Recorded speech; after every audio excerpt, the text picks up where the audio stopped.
Sebelum dunia mencatat nama-nama besar seperti Majapahit, Sriwijaya, atau Kutai, jauh sebelum prasasti ditatahkan di batu dan kerajaan berdiri di atas darah serta sumpah, Nusantara telah hidup. Ia berdenyut, bernafas, dan membentuk peradabannya sendiri, bahkan ketika bangsa lain masih mencari arah di balik kabut sejarah. Di ujung barat Sumatera, di sebuah wilayah yang kini tampak tenang bernama Barus, terhampar rahasia besar yang pernah membuat dunia menoleh ke Nusantara. Barus bukan hanya pelabuhan kecil di tepi lautan Hindia. Ia adalah gerbang dunia kuno, tempat para pedagang dari jauh berlabuh membawa perahu mereka yang syarat dengan logam mulia, rempah, dan kain dari tanah asing. Dari sinilah kisah tentang emas Nusantara dimulai. Bukan hanya emas yang berkilau di tangan, tetapi emas dalam arti kejayaan, pengetahuan, dan kemakmuran. Namun kisah itu hampir lenyap. Nama Barus tenggelam di antara pasir waktu, tersisa hanya pada catatan samar. Bangsa Mesir, India, dan Yunani yang menyebut Kampora, kapur barus yang harum dari negeri jauh di timur. Dari bahan itulah dunia kuno membuat wewangian suci, balsem untuk raja, dan dupa bagi dewa-dewa mereka. Sejarawan menemukan bahwa sejak ribuan tahun sebelum Masehi, pelaut dari Barus telah menaklukkan ombak, menembus samudra, dan menukar harta bumi Nusantara dengan peradaban lain di seberang lautan. Nusantara bukan penonton dalam sejarah dunia. Kita adalah bagian dari panggung besar itu. Maka tonton video ini sampai habis, karena di dalamnya kita akan menyingkap jejak peradaban yang selama ini tersembunyi di balik debu waktu. Dan jangan lupa subscribe, like, dan komentar, supaya kamu tidak ketinggalan fakta-fakta sejarah luar biasa lainnya tentang kejayaan bangsa kita di masa lalu. Sebelum tulisan dikenal, manusia Nusantara telah berbicara lewat batu.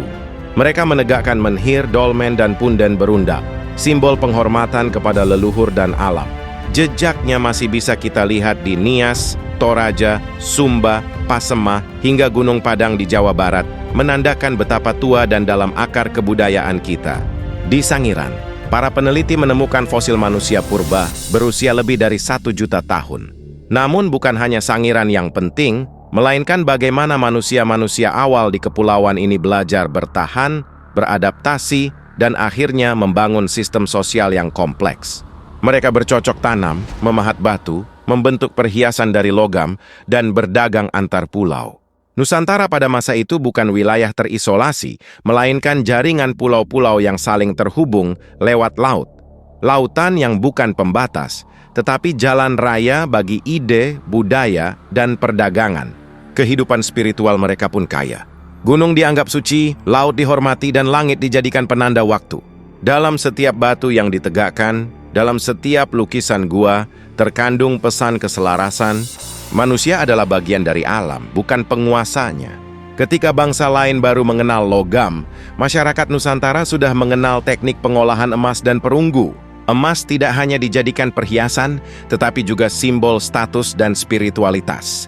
Di berbagai situs purba ditemukan artefak emas kecil berbentuk hewan dan simbol matahari, tanda bahwa logam mulia ini memiliki makna kosmologis yang dalam. Dan di antara semua pusat awal peradaban itu, Barus menjadi simpul penting. Dari sana, jalur laut menuju barat terbuka, membawa kekayaan bumi Nusantara ke dunia luar. Kapur Barus, emas, dan rempah menjadi komoditas berharga yang bahkan disebut dalam teks Mesir kuno sebagai bahan untuk upacara para Firaun.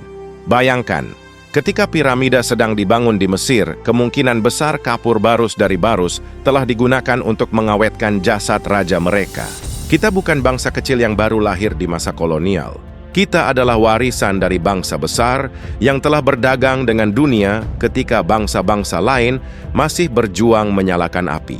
Bayangkan sebuah garis pantai di barat Sumatera ribuan tahun silam. Perahu-perahu besar berlayar dari arah barat membawa layar lebar dari kain rami. Di haluannya, pedagang dari negeri jauh menatap pesisir tropis yang belum mereka kenal. Mereka mencium aroma khas yang terbawa angin. Wangi kuat, hangat, dan suci. Itu aroma kapur Barus, wewangian langka yang hanya ada di satu tempat di dunia. Barus-Barus telah lama dikenal sebelum dunia mengenal peta. Dalam catatan kuno bangsa Mesir dan India, daerah ini disebut Camphor Island, tanah penghasil wangi suci untuk upacara keagamaan dan pengawetan jenazah raja. Para pelaut Arab menyebutnya fansur. Dari sanalah lahir istilah kapur fansuri, yang bahkan disebut oleh penyair mistik Hamzah Fansuri berabad-abad kemudian. Namun jauh sebelum itu, Barus sudah berperan sebagai pelabuhan dunia purba, tempat bertemunya bangsa timur dan barat. Pelaut dari Persia, India, bahkan Timur Tengah datang membawa logam, kain, dan keramik, lalu kembali membawa emas, rempah, dan kapur Barus Nusantara. Dari Baruslah jejak perdagangan pertama Nusantara dengan dunia terbentuk, perdagangan yang bahkan mendahului jalur rempah yang terkenal itu. Barus bukan hanya tempat bertukar barang, tetapi juga tempat bertukar peradaban. Bahasa, simbol, dan nilai-nilai spiritual bertemu di sana, menciptakan campuran budaya yang unik dan damai. Tidak ada catatan peperangan besar di Barus pada masa itu. Yang ada hanyalah semangat dagang dan keterbukaan, nilai yang kemudian menjadi ciri khas bangsa Indonesia. Barus adalah bukti bahwa peradaban Nusantara sudah terbuka pada dunia jauh sebelum abad pertama Masehi. Dan emas, simbol kemakmuran, menjadi saksi utamanya.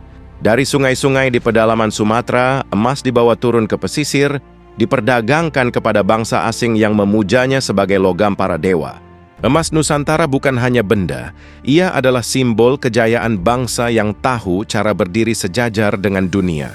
Sejak ribuan tahun sebelum Masehi, kepulauan ini dikenal sebagai tanah emas.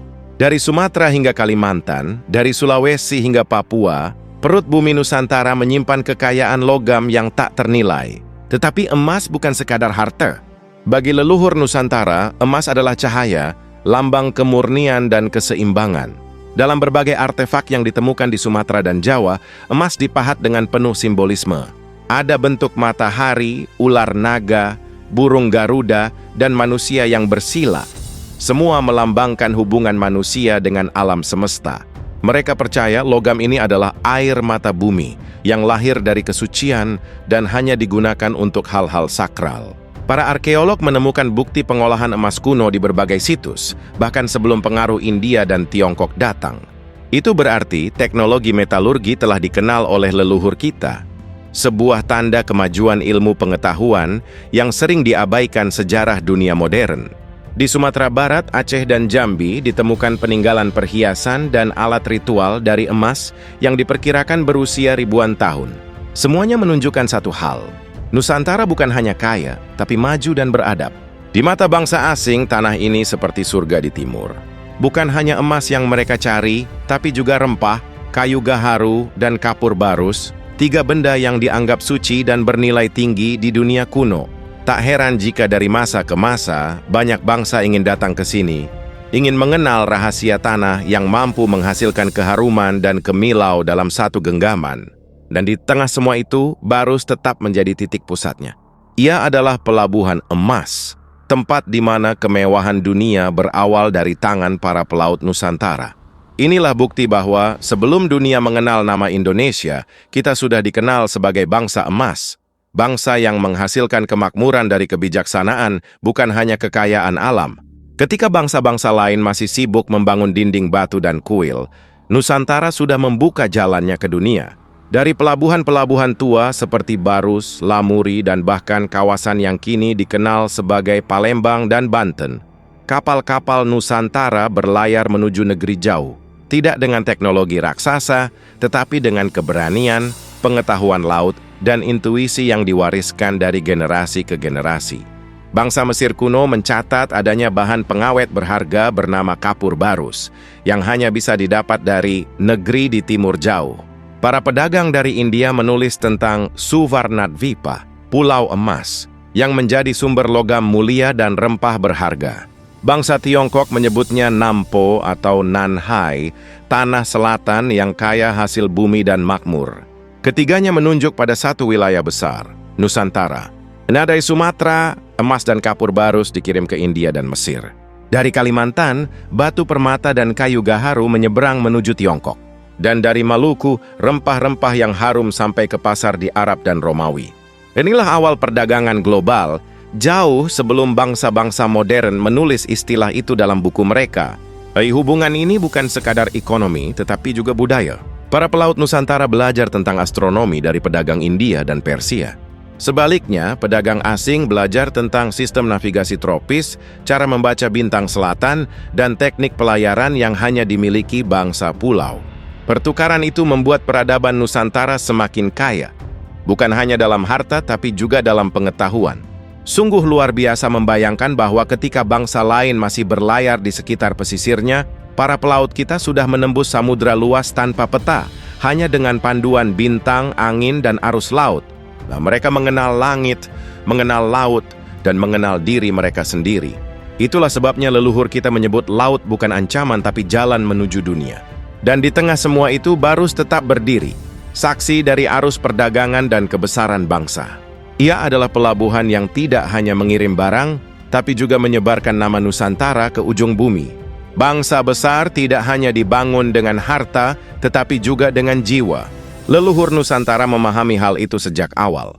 Bahwa mereka tidak hanya menambang emas, tapi juga menambang makna dari kehidupan.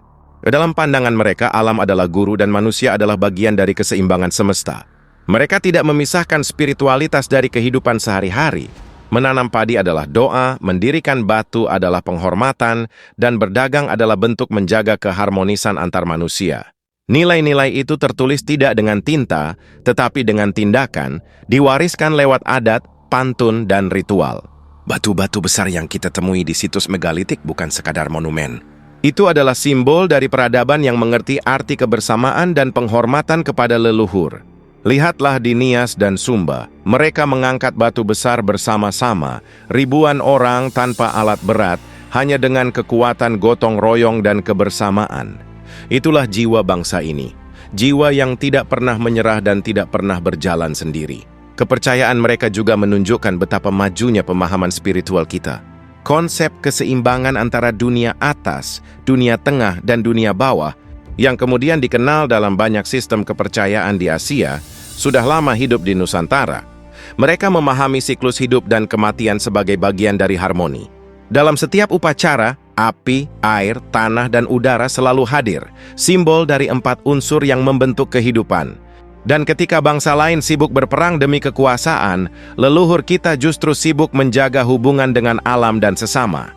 Itu sebabnya peradaban kita bertahan ribuan tahun tanpa meninggalkan luka besar pada bumi. Bagi mereka, emas yang sejati bukan logam yang berkilau di tangan, melainkan budi dan kebijaksanaan yang memancarkan cahaya dari hati. Nilai-nilai itu yang menjadikan Nusantara berbeda dari peradaban lain. Di sini kekuatan tidak diukur dari senjata, tetapi dari kemampuan menjaga keseimbangan. Dan karena itulah, bahkan tanpa catatan panjang di prasasti, Nusantara tetap diingat melalui napas bumi, laut, dan gunung yang kita pijak. Zaman berganti, gelombang sejarah datang silih berganti, menelan satu peradaban dan melahirkan yang lain. Namun Barus tetap berdiri. Meskipun ombak telah memakan sebagian pantainya, meskipun debu menutupi sisa-sisa pelabuhannya, jiwanya belum mati.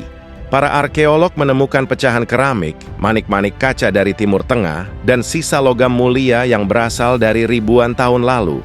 Setiap pecahan itu bercerita tentang masa ketika Nusantara berdiri sejajar dengan bangsa-bangsa besar dunia. Ketika dunia datang mencari cahaya dari timur, mencari wangi dari Barus, mencari emas dari bumi yang makmur ini. Namun seiring waktu, nama Barus perlahan menghilang dari peta perdagangan. Pelabuhan baru bermunculan di timur, Sriwijaya, Majapahit, Malaka, membawa babak baru dalam sejarah. Tapi sejarah tidak pernah benar-benar melupakan. Nama Fansur tetap hidup dalam puisi, legenda, dan naskah kuno. Ia menjadi simbol keagungan masa lampau, penanda bahwa kejayaan Nusantara tidak dimulai dari kerajaan, tetapi dari semangat para pelaut, petani, dan pengrajin yang mencintai tanahnya. Bila kita menengok Barus hari ini, mungkin kita hanya melihat kota kecil yang tenang di tepian Samudra Hindia. Namun bila kita menyelami lebih dalam, kita akan mendengar gema masa lalu, bisikan laut yang membawa nama-nama lama, bau kapur Barus yang samar, dan bayangan emas yang pernah menyilaukan dunia. Bangsa yang besar bukan bangsa yang melupakan asalnya. Bangsa yang besar adalah mereka yang menelusuri jejak leluhurnya, lalu melanjutkan langkah dengan kepala tegak. Dan Barus adalah salah satu jejak itu. Jejak emas Nusantara yang menjadi saksi bahwa kita pernah menjadi pusat dunia. Kini, ribuan tahun telah berlalu. Dunia telah berubah, tetapi tanah ini masih sama, subur, kaya, dan penuh rahasia. Namun ada satu hal yang lebih berharga dari segala kekayaan alam yang kita miliki, yaitu kesadaran akan siapa diri kita sebenarnya. Kita bukan bangsa kecil yang baru lahir dari penjajahan. Kita adalah keturunan dari para pelaut yang berani menembus samudra tanpa peta. Kita adalah pewaris para pandai emas, para pemahat batu, para penyair yang menyanyi kepada alam. Kita adalah anak-anak dari peradaban yang berkilau jauh sebelum dunia mengenal kata modern. Sudah waktunya kita mengangkat kembali kisah-kisah itu. Bukan untuk membanggakan masa lalu semata, tapi untuk membangun masa depan dengan keyakinan. Karena di setiap butir pasir di tanah Nusantara tersimpan pesan, bangsa ini lahir dari emas. Dan selama kita menjaga nilainya, sinarnya tidak akan pernah padam. Mari kita kenali kembali sejarah kita. Mari kita bangga menjadi bagian dari tanah yang dahulu disebut Suvarnadvipa, Pulau Emas. Tanah yang mengajarkan dunia tentang perdagangan, kedamaian, dan kebijaksanaan. Dan kepada kalian yang sedang menonton, jangan berhenti di sini. Masih banyak rahasia Nusantara yang menunggu untuk diungkap. Tentang kerajaan-kerajaan kuno yang hilang, tentang jalur rempah yang mengubah dunia, dan tentang manusia-manusia luar biasa yang menulis sejarah di atas ombak. Jadi, tontonlah video ini sampai habis, dan jangan lupa tekan tombol subscribe, like, dan komentar agar kamu tidak ketinggalan kisah-kisah menakjubkan lainnya tentang kejayaan bangsa kita. Karena setiap cerita adalah bagian dari diri kita. Setiap fakta sejarah adalah cahaya yang menuntun kita pulang kepada jati diri, kepada kebanggaan, kepada Nusantara yang sesungguhnya. Peradaban Indonesia sebelum Masehi bukan dongeng, bukan legenda.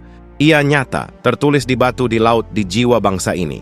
Emas Nusantara bukan sekadar logam yang berkilau, tapi lambang dari nurani dan kebijaksanaan yang diwariskan sejak ribuan tahun silam. Dan selama kita masih mengingatnya, selama kita masih menyebut nama-nama seperti Barus, Sangiran, Gunung Padang, Nias, Toraja, maka sinar itu tidak akan padam. Karena dari timur matahari pernah terbit sebuah cahaya, dan cahaya itu adalah kita sendiri.